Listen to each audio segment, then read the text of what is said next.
দাঁড়াও দাঁড়াও, জীবনে অনেক স্বপ্ন আছে কিন্তু আত্মবিশ্বাসের অভাবে পূরণ হয়ে উঠছে না। তাহলে এই গল্পটি একবার মন দিয়ে শোনো। এক ছোট্ট শহরের মাঝে একটা পেট্রোল পাম্প ছিল। একদিন সেই পেট্রোল পাম্পে একটা কালো রঙের মার্সিডিজ গাড়ি এসে দাঁড়ায়। সেখানে যে ছেলেটা পেট্রোল ভরার কাজ করছিল সে ওই গাড়িটি দেখে অনেক চমকে যায় এবং খুব খুশি হয়।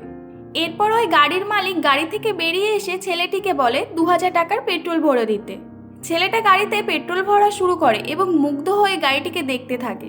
ছেলেটির এরকম আচরণ দেখে গাড়ির মালিক কৌতূহলবশত ওই ছেলেটিকে জিজ্ঞাসা করে, কি ভাবছো, গাড়িটি তোমার পছন্দ হয়েছে? ছেলেটি বলে, হ্যাঁ স্যার, এটি আমার স্বপ্নের গাড়ি।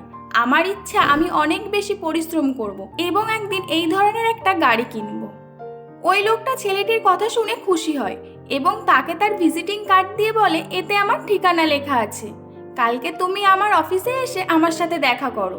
আমি তোমাকে ব্যবসা করা শেখাবো এবং তুমি যদি পরিশ্রম করো তাহলে একদিন নিশ্চয়ই তুমি অনেক বড় মানুষ হবে। তারপর তিনি গাড়িটি নিয়ে চলে যায়। ছেলেটি সেই গাড়িটির দিকে তাকিয়ে থাকে।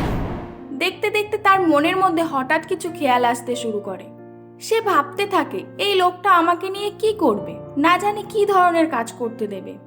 যদি আমাকে দিয়ে খারাপ কিছু করায় বা আমাকে দিয়ে কাজ করার পরে যদি আমার পারিশ্রমিক না দেয়, তার থেকে বরং আমার না যাওয়াই ভালো। এই সব ভেবে সে ভিজিটিং কার্ডটা ডাস্টবিনের মধ্যে ফেলে দেয় এবং নিজের কাজে মন দেয়। এই ঘটনা প্রায় 3 বছর কেটে যায়।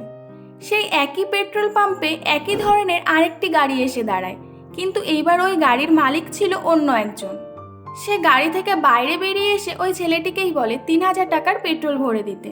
এবারও ছেলেটি পেট্রোল ভরতে ভরতে মুগ্ধ হয়ে গাড়িটিকে দেখতে থাকে। এটি দেখে গাড়ির মালিক তাকে বলে, তোমার মনে আছে আজ থেকে প্রায় 3 বছর আগে এই একই পাম্পে এরকম একটা গাড়ি এসে দাঁড়ায়? ছেলেটি বলল, হ্যাঁ আমার মনে আছে, কিন্তু আপনি কি করে জানলেন?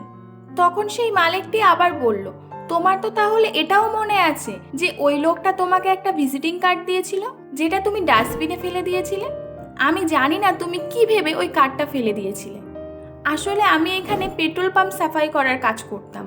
আমি ওই ডাস্টবিন থেকে ভিজিটিং কার্ডটা বের করে মনে মনে ভাবি, এটাই হয়তো আমার কাছে সব থেকে বড় সুযোগ।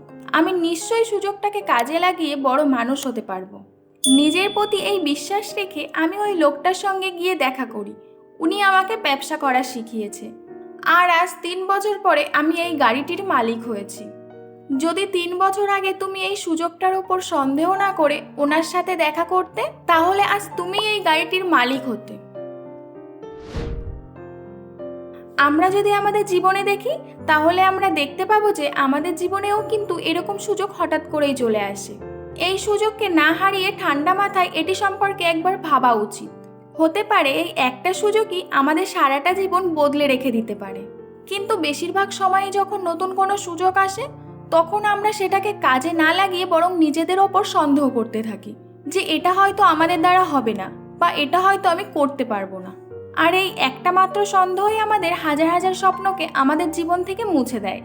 আজকের পর থেকে তোমাদের জীবনে যদি এরকম কোনো সুযোগ আসে তাকে একেবারে না বলার থেকে একবার ঠান্ডা মাথায় ভেবে দেখো, কারণ তোমার জীবনকে সুন্দরভাবে সাজিয়ে তোলার জন্য একটিমাত্র সুযোগই দরকার।